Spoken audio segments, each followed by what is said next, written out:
saw him doing math, my whole life, and I thought I didn't know any better, so it looked fun. I didn't know what a dangerous beast mathematics would become. At first, it consisted of reading the temperature on a thermometer, measuring how much flour goes in a batch of cookies. I got a nap, I got a snack. Life was good. By the time I reached elementary school age, the thrill kind of remained, because I suspect because I was generally done before lunchtime.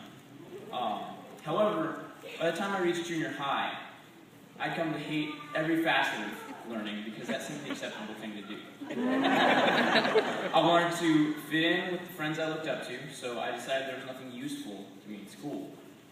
And in fact, that's the very temptation that faces us all at some point or another, to give up on what we're doing because we can't see ahead to the benefit it will bring us in the end.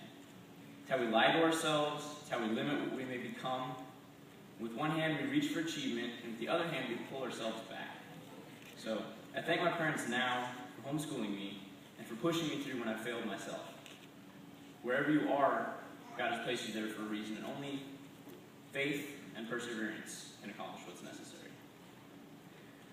We've been studying for nigh on 13 years now, and many teachers and chapel leaders have shaped us along the way. And what better way to thank them than to stand up here and complete this, the objective that they always pushed us towards. This is our graduation. Finally. And it's not that we're going forth from here to meet the world. No, we've already been introduced, and we know what we're getting into. But it's most important now that we try as hard as we can to keep our footing at all times. Now is the time when we take what we've learned and we go out and use it to shape our own lives and shape the lives of others. And remember always, that your purpose is that God should be glorified through everything that you do. And don't let anything affect your result. Let us reach for our goals with abandon, because we know we have a strong hand to guide us. And in all things, we're constrained as Christians, but happily so, to be a shining example to all others.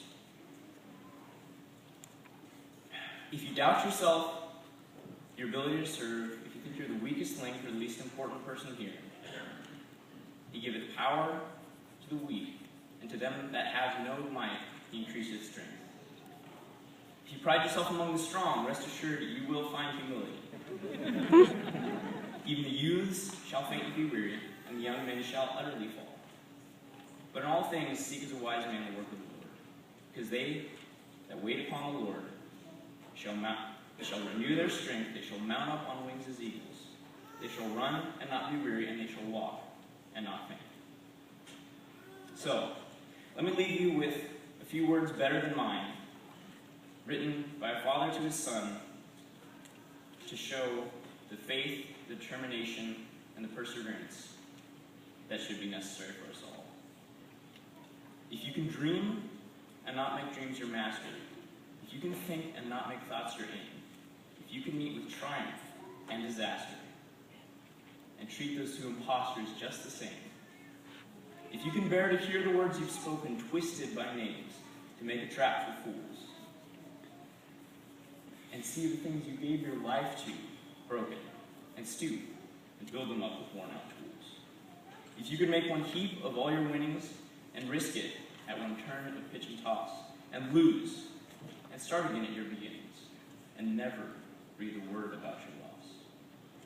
If you can force your heart and nerve and sinew to serve their turn long after they are gone, and so hold on when there is nothing in you except the will which says to them, hold on. If you can talk with crowds and keep your virtue, or walk with kings nor lose your common touch, if neither foes nor loving friends can hurt you, and all men count with you, but none too much. If you can fill the unforgiving minute with 60 seconds worth of distance run, yours is the world and everything that's in it. And which is more, you'll be a man, my son. And which is more, to be a man or woman after God's own heart, the only identity you shall ever have to worry about. So, class of 2014, I say well done, and may the years ahead be blessed with the service we're about to accomplish. All right.